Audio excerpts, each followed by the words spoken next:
Many of you guys have not been living underneath a rock. You guys probably heard about the situation with MasterCard and Visa. Recently, they censored and got a bunch of games removed off Steam. Valve responded to MasterCard's version of the events and stated to Kotaku, MasterCard did not communicate with Valve directly despite our request to do so. A Valve spokesman says MasterCard communicated with the payment processors and the acquiring banks. Payment processors communicated this and replied by outlining Steam's policy since 2018. Attempting to distribute games that are legal for distribution. Payment processors rejected this and especially cited MasterCard's Rule 12.7 risk to MasterCard's brand. Basically, they didn't like the games that are being sold on Steam. They told Steam that you can't do this.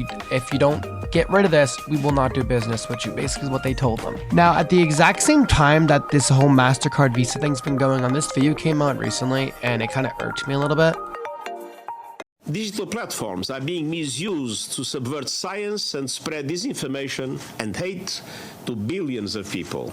This clear and present global threat demands clear and coordinated global action.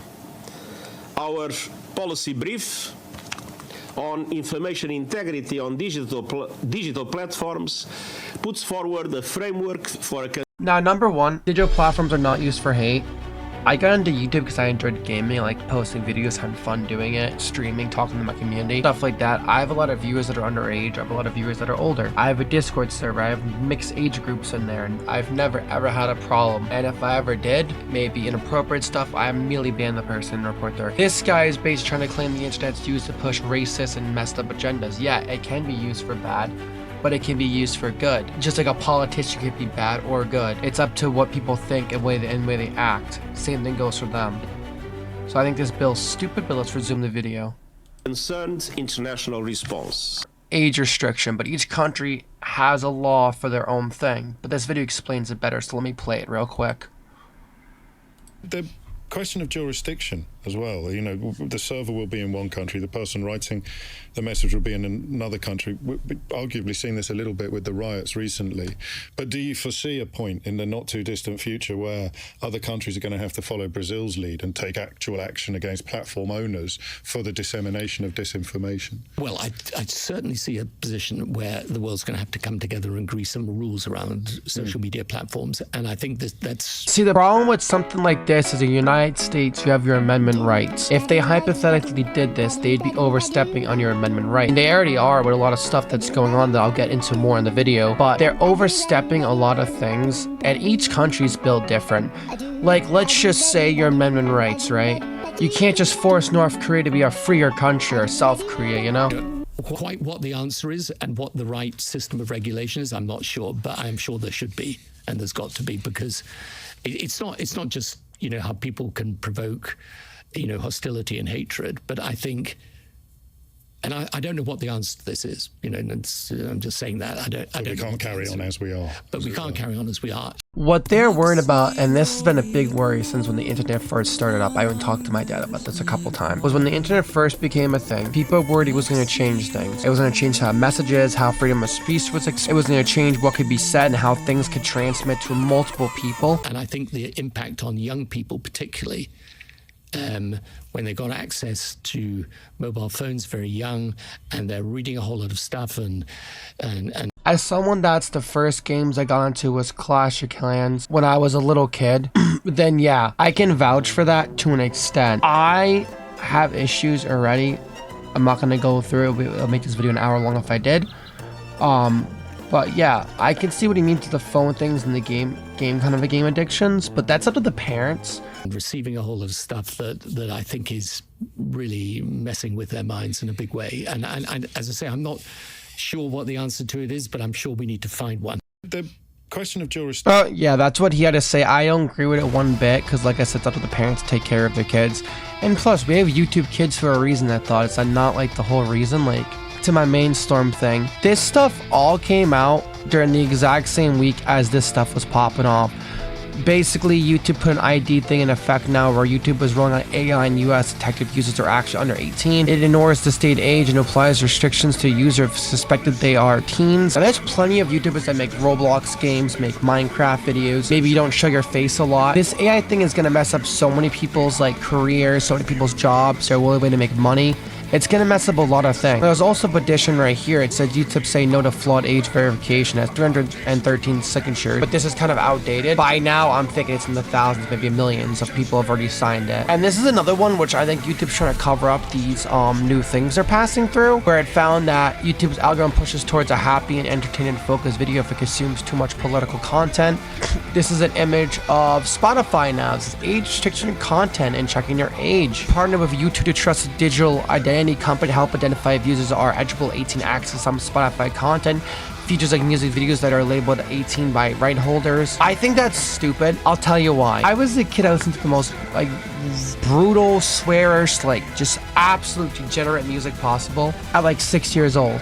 It didn't really do much to me, okay?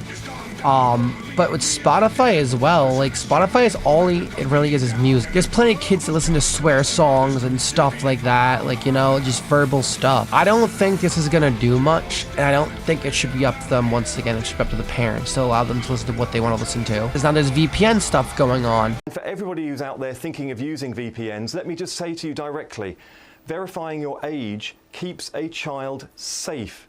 Keeps children safe in our country. So let's just not try and find a way around. Just prove your age, make the internet safe. They're not doing this for kids, number one. Because even with this, the system's not going to 100% work. It's going to be very flawed. But what irks me the most is all this stuff came out in the exact same week. First it was YouTube, then it was stuff with Spotify and the rest of them. Then you got stuff like this coming out in the UK and Australia, which is crazy. Safer for children, make it a better experience for everyone. That's surely what we should aspire to in this. What's messed up too is the reason why I got on the internet and got into gaming in the first place was to get away from the real world problems. I've gone through a lot of stuff over the years. And they came out the exact same week now, which I find is fucking crazy because I don't think this is okay whatsoever. It said by Daily Mail, all new UK cars could have breathalyzers and black box style recorders under the Labour plans to align with the EU. Now you guys don't know what this means. Now basically what this is meaning, breathalyzer, yeah, for alcohol might be a good thing, but what I don't get is the recording thing. That's gonna record what you say and what you say on phones, what you're saying in the car to somebody next to you, you know what I mean? That could be a bad thing. They're gonna be able to hear exactly what you're saying. What if hypothetically you're looking at your social security number or you're doing important paperwork and they could just chime into the phone call and know everything and all the information you're bringing up, even if it's classified or if it's confidential. This is gonna cause so many issues, and I think this should not be a thing. This should be illegal right here. If this ever became legal in the United States, this would be a huge, huge step over your amendment rights. To the so-called social media ban, which threatens to place extraordinary restrictions on the internet, driven, of course, by our overzealous lawmakers and power-hungry bureaucrats. YouTube will join its stablemates in the social media landscape, including Instagram, TikTok, and Snapchat as part. There's only one that I will definitely say that I would support would be TikTok, because TikTok, I've seen it time and time, the challenges, the stupid things, the just stupid stuff people do and to promote, and most of the time it's young kids on there doing it and getting hurt or dying or injuring themselves. Yeah, you could blame the parents, but TikTok is just a cesspool of just stupid shit. Of the government's social media ban for those under the age of 16 that will come into effect in December of this year. The legislation isn't what it first appears to be. Labor went to the election with a very minimalistic sell on these laws. It was about the kids. It was about preventing. They say the kids, but there was a couple politicians that fumbled up when they were being interviewed. And the woman asked, it's really about the kids. Like, oh no, it's about the adults. They maintain and watch the adults because they can't watch themselves, supposedly. Harm, and it was about only keeping that harm away from vulnerable kids. Communications Minister Annika Wells repeated these slogans this week. The evidence cannot be ignored that 4 out of 10 Australian kids report that their most recent harm was on YouTube. Yeah, but that's not our fault. If the parents did their job and watched what the kids were watching, that would have never happened. That's up to the parents. Don't blame the social media platform. Don't blame the influencer. Well, depending what he did or he or she said to do or what they did, then you can, but don't blame them for stuff that kids doing because his parents don't want to be parents. That's not our fault and that's not their fault. And as parents, we are really trying our best when it comes to the internet, but it is like trying to teach your kids to swim in the open ocean with the rips and the sharks compared to at the local council pool. We can't control the ocean. But there's a difference, lady. If you can't swim, you don't go to an ocean and swim. You wait and you practice until you're able to swim, then go to the ocean. But in this case with YouTube, don't let your kid on it until you learn how it runs, how it works. Once you get a better understanding of it, then allow them to go on the platform, because then you know you can actually watch what they're doing. Or better yet, allow them to go on YouTube Kids. We have the app for a reason. I don't get why no one freaking uses it. First of all, is this seriously the intellect of the person deciding these laws? A child? But even worse, the laws don't make any sense. Because for all of the government's bluster about harm on social media, the laws do nothing to prevent harm. All they do is force age verification for account holders. That is it. Children can still access YouTube and watch whatever non-age restricted content that they want. A young journalist known as Leo Puglisi tried to explain this to the ABC this week. He started a digital media company when he was a kid. From your experience with young people, what are young people using YouTube for? They're using it for everything. I mean, it's hard to put into words really how widespread YouTube is in terms of its content and in terms of, what could potentially be harder to access. People watch sport on there, they'll watch news, they'll watch entertainment. They will literally be able to watch just about almost everything. And I think it's also really important to mention out of this that all that harmful content that the government's been talking about, which I agree obviously exists, that isn't banned. I think as it stands, I think young people are still going to be able to watch YouTube in a logged out state. So YouTube also has a feature called the guest mode, where if you go to a friend's house and you go to click account, you can do something called the guest. PlayStation and Xbox both have it. So you can click on it, have a guest account. It's not technically an account, it's not a permanent, it's a temporary account. Would you have to show an ID for that? I doubt it, because it wouldn't work. Or you could watch YouTube on a logged off mode, which he just referenced, which you could still watch it, it would just be considered logged off. So it's not stopping the problem, it's just basically, which what the politician said was they just want to control, they want to know who you are, that's why they want your ID. It's not for the kids, it's because they want more control.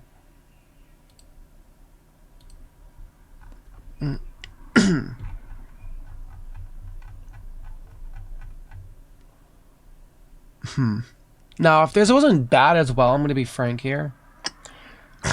Oh, the censorship, the controlling, the hiding everything. It's just getting so crazy. And then what really got me too was Armsticle even made a good, really good point here.